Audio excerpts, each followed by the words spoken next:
Hello and welcome back to the channel. This video is a review of the new Ram TRX that I have. I had some comments on my previous videos asking me to do another 1 to 2 week review of the new truck. I'm sure you guys have watched a million reviews of the Ram TRX on all the features and how everything works, so I'll probably skip all that stuff. I'll talk a little bit. I have a little list of topics here. I hope you can hear me. I'm on the interstate right now heading back from Indiana to Michigan. So I'm going to try to speak kind of close to the mic and hopefully you can hear me. So we'll start with the interior. That's the first topic on my agenda. I'm not, like I said, I'm not going to dive into all the details, but this truck has, the way I ordered it back in August. The opening day actually of the orders, which was August 18th. And I had my Gen 2 Raptor back then. So I went ahead and ordered this the day it opened, and I spec'd it with the TR1 package, which is a level 1 group. There's the base, the level 1, and the level 2. So the level 1 comes with the black leather seats. It comes with the, not the base steering wheel, but the mid-grade steering wheel. It's all leather, and it's got some fake little plastic carbon fiber pieces in. It has them up here. It also comes with heated front seats and heated steering wheel. There's a list of features. I won't go through it. You can look it up online. I got that. I got the Harman Kardon upgraded sound system. I got the full panoramic sunroof, which might have been a mistake for all the off-roading I do, but we'll see. Knock on wood, I haven't had any issues with sunroofs yet, so hopefully I won't have one with this, but we'll see. I also got the remote start. I got backup and front sensors, and also blind spot monitoring. So I have the mirrors with the blind spot warning on them. So that's kind of it. It's not. It's a step up from my Raptor, which had the 801A package, and that was about it. So this one is pretty nice. It's already nicely equipped. It comes standard with the large screen here, and a bunch of other features. So that's kind of an update on the interior. It does have the.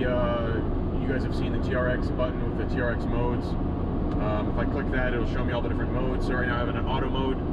I like how you can set up both the auto mode and the custom mode how you'd like. So for auto, you can change the transmission, the shift points. You can change the paddles on or off, which I like them on all the time. Stability is really your traction control. You have 3 different levels there. Suspension, you also have 3 different levels of active damping. This has the Bilstein E-squared, Blackhawk E-squared shocks on it. They're amazing. They feel night and day different from the Raptor, much improved over the Gen 2 Raptor.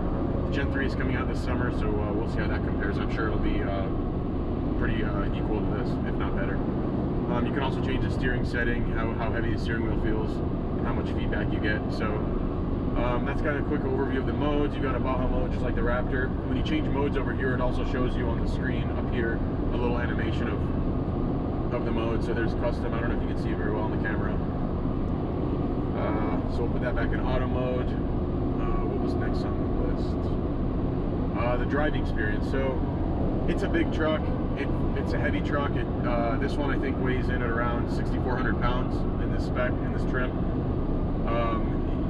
You can feel the weight when you're just cruising around in like auto mode, for example.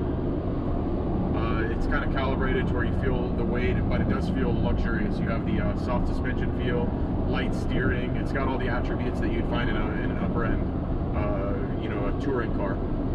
So it drives great on road. I have not been off road with it yet, other than gravel roads and some small fields and stuff. But I'm sure I'll have an update for that when I take it off road. But for now, the on-road feel to it, like I said, you can feel the weight. It feels very similar to a Gen 1 Raptor in weight, but the handling of it feels like the Gen 2. It feels nimble, agile for its weight, especially with this engine. When you put it in sport mode and the suspension firms up and the engine tuning changes to where the throttle response is very fast, it really feels like a light truck. You barely give it throttle and it just goes.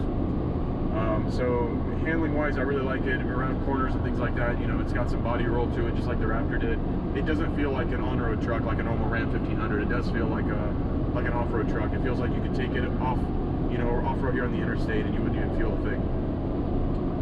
That's kind of just the basics on the driving. Now I'll talk about the ordering experience. This is what I wanted to focus on for this one.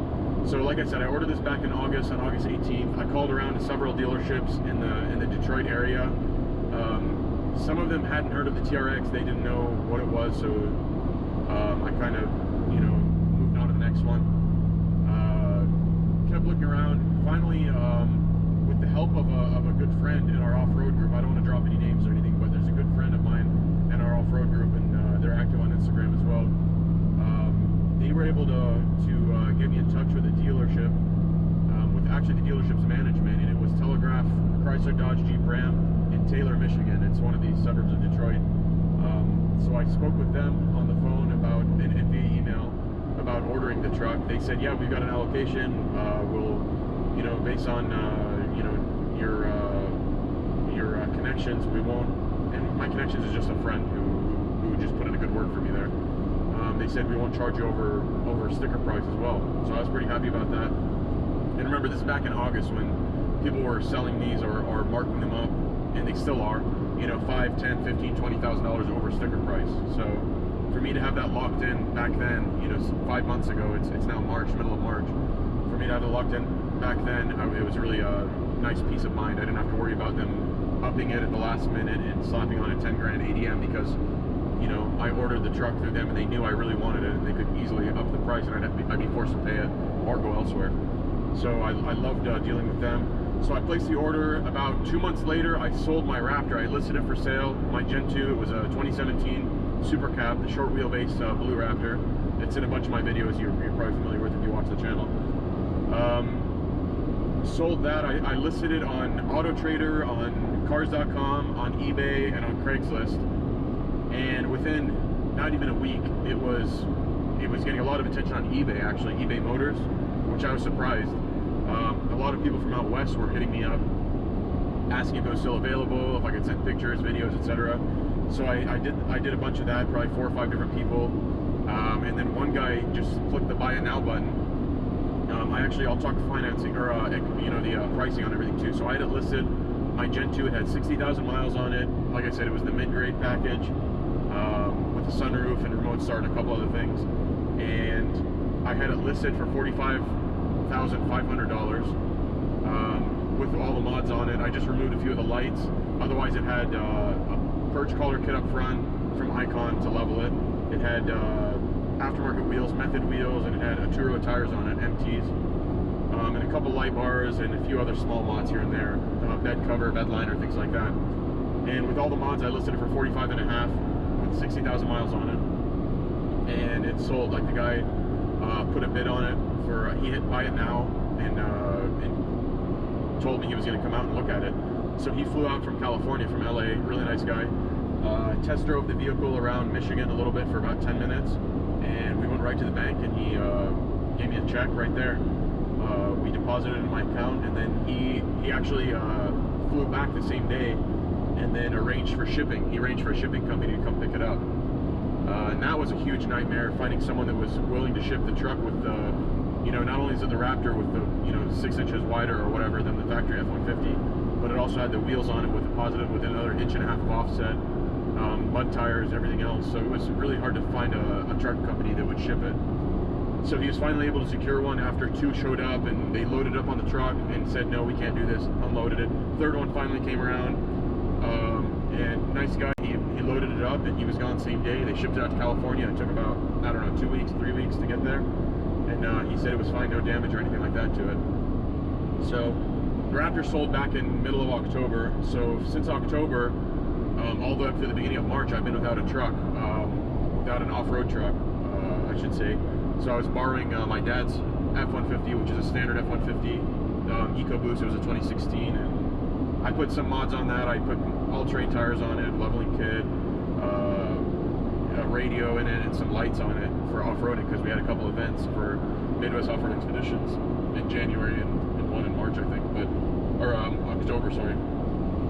So I had that truck for a while, and then, sorry, I'm kind of rambling, but finally I got the call from my dealership that from Telegraph Chrysler that the TRX came in at the very end of February. I think it was February 27th or 28th, something like that. And so I went in right away. I was at work, actually. I left work, went in, and to receive the truck, and they were outside detailing it. It just got unloaded, and they were detailing it. So I went inside, and paperwork was all ready to go because they knew me. I'd already completed all the paperwork that they needed previously. So it was actually a really simple process. I was probably not at the dealership for more than an hour and a half, which is the fastest I've ever been in and out of a dealer. And I was actually able to get it for even a little bit below sticker. And so I decided to purchase an extended Mopar warranty from them as well. That was for 7 years, 100,000 miles, bumper to bumper, or the max car, I think they call it, from Mopar, was right around $1,900, which is excellent. That's only $100 over their cost. And I shopped around elsewhere and found that was a very good deal. So I purchased that as well. So out the door, I was right around $85,000, but with my Raptor money, the $45,500, I used that, added a little on, and financed the rest. So that's kind of ballpark how much everything cost. Like I said, awesome experience, highly recommended. I will definitely be going back to Taylor, Michigan to Telegraph Chrysler for service, for other vehicles I want to purchase, etc. What else can I talk about? That was the ordering experience, the price, I talked about that. I have any issues. So there have been a few posts on the forums, on the Ram TRX forums, for those who are aware of build quality issues with the Rams at Sterling Heights Assembly Plant in Detroit. Luckily, I didn't have any issues. First of all, the only issue I had, and I don't even think it was from the ship. I think it was from the shipping company, not from the dealer or the plant. And it was some small scratches in the clear coat on the rear left bedside. It looked like someone had a zipper on their hoodie or jacket and rubbed along the side of it. Another thing that was weird was I did not order a bed liner, a drop-in bed liner in this truck, because I was going to get a Line-X, which I just did actually yesterday. So it came with a bed liner though that I didn't pay for. The dealer didn't know anything about it because it came from the manufacturer that way. So I don't know if there was a miscommunication or something, but I didn't get charged for it either. So it came with a drop-in Ram bed liner, which is actually better quality than the Ford one that I got on the Raptor. It's almost rubberized, so it has almost a sticky texture to it that's grippy, very grippy. So I kind of like that about it, but I ripped it out anyway, and I'll probably sell it for $100 or something. But I actually took it out and got a Line-X, complete Line-X Premium, as well as a Line-X trifold bed cover. I'll show that in the next video. So yeah, that's the first mod I did to it. Also, I've done but I haven't had any issues. Sorry, going back to the issues, haven't had any issues. My biggest complaint, honestly, is fuel economy. I think you can see the screen, but it says, if you can't see it, it says 9.4 miles per gallon. I'm going 83 right now, so with cruise control on, so I'm averaging right around 9 miles per gallon. In the city, I've gone about 11 and a half, 12, somewhere around there. I literally did the break-in on the week I got the truck, a couple weeks ago. It's the service manual recommends a 500-mile break-in, and that is for the first 100 miles. They recommend not going above a certain RPM. I think it's 3,500 if I remember correctly, and keeping your speeds low, light on the throttle. Don't go past 50% throttle on the pedal position, etc. Some other stuff. Don't launch the truck. Don't be hard on it. Drive it like baby it basically. The next couple hundred miles, so from 100 to 300, they let you get a little more RPM out of it, a little more speed, a little more pedal, and they tell you to shift manually, try to get the RPMs up a little higher manually. And then from 300 to 500 is when you can go to full throttle briefly. They still don't want you launching it from a dig or anything like that. Still kind of take it easy, but also at the same time stretch its legs, get it high in the RPM range a little bit. Not with full throttle, but lightly tip in and just let it rev up a little. So I did that, by the book, all the way up to 500 miles, and then right after the 500 mile mark, I tested out launch mode, and this thing will launch really fast. So that's kind of the break-in procedure. Like I said, haven't really had any issues with it, other than the gas mileage sucks, but that's to be expected from a 700 horsepower truck that weighs 6,500 pounds or whatever it is. Yeah, so that's kind of the main things I wanted to talk about. Mods. Oh, the other mod was I swapped out my wheels and tires to Icon Rebounds 18x9. There's a video on a couple videos on the YouTube channel right before this one, and probably some after it, that show the 18-inch wheels and the Arturo 37s. So I wanted to be one of the first to try out 37s. Arturo was nice enough to send me a set. They're they're our biggest sponsor for Midwest Off-Road Expeditions. Awesome sponsors. We love them. They're always sending us stuff. They're coming to our events. They do giveaways all the time for people in our crew. So we've given away, I don't even know, maybe 10 sets of tires. Every event we give away a set. So tried out the 37s just to see if they would rub or not. On level ground like this, you know, like your highway or normal city driving, they don't really rub. They're very close to rubbing. I have another video, like I said, showing in detail how much they rub or how little they rub. But off-road, they definitely will. They'll probably tear a fender off if I jump this thing, or, you know, even going over a speed bump while the steering wheel is turned a little bit might cause the tire to go into one of the wheel well liners. So that's the other mod I did, and they did make a difference in fuel economy. I lost about 1 mile per gallon, which is already bad anyway. So losing another one, it's like whatever. They had a little extra road noise because they're very aggressive tire. The Arturo Trailblade Boss tires is what I had. Very aggressive tires. They're I want to say either 8 or 10 ply tires, so they're very stiff. Sidewalls are stiff, so you feel kind of bumps and stuff in the road. And then the wheel offset, they're a 0 offset, going from a 19 to a 0, also gives you about another almost an inch of width, track width on the vehicle. So it kind of acts as a lever arm. Every bump you hit is translated through your suspension components, and so it makes the suspension feel a little less premium when you feel every bump in the road, just because of the tires and the wheels and, you know, going to 37. So I put back my 37s on, or my 35s on here just for my road trip down Indiana and back for the weekend. But I'll be putting the 37s on. They look so much better than the 35s. It should have come with 37s from the factory. And I know the Gen 3 Raptor's coming out with that soon, so hopefully we'll see Ram coming out with something similar. But otherwise, really can't complain about this truck. It's crazy fast. Let me hit the gas for you just to show you guys. I'm going to 83 right now. I'll show you how quick it gets up and goes.